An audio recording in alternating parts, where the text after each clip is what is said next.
进前高雄城中城大楼的火灾伤亡真严重，大家印象是也拢真深。为今年开始，内政部营建署要求各县市8楼至15楼悬的大楼，每3年爱做公安检查申报。若厝内铁门阻挡逃生，敢是爱拆？技术认定的标准嘛无啥共款。有专家就讲，希望未来什么款的情形或者是违规，爱互大家明确了解，来增加安全检查的速度。2021年高雄城中城大火伤亡严重，今年开始内政部营建署要求各县市8至15层主体大楼每3年必须办理公安检查申报。不过各县市执行的方法拢无同。台北市是要求有管委会的大楼必须在每年第1季进前完成申报。若是台南市是以厝起几年分作2阶段来实施。台北市目前8层楼以上的集合住宅大概有4600栋左右。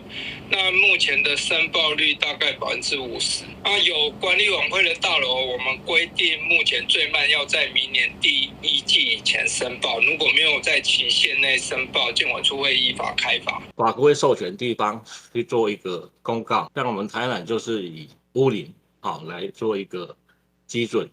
今年1月1号是以20年以内的一个大楼，那明年1月1号开始是20年以上的一个大楼，来做一个申报。若是加护防盗铁门阻挡逃生路线，是不是爱拆？原来互人关心。建筑技术规则伫民国71年7月15修正，根据法律无溯及既往原则，只有修法了后的建筑物才会受到法规的限制。营建署表示，防盗铁门袂使甲安全梯内楼梯跨度的短细半径相减，若无，都爱拆除还是改善。防盗铁门一定是都会往外开，会卡到我们刚提到的一个安全梯的一个回转半径的问题。透过管委会去跟住户他们去要求去做一个拆除。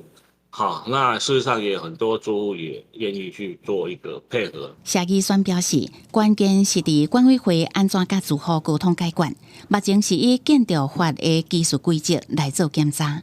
希望未来会当有更较明确的违规样态，互检查人甲住户会当知影，缩短一来一去的确认时间，加紧安全检查的速度。记者综合报道。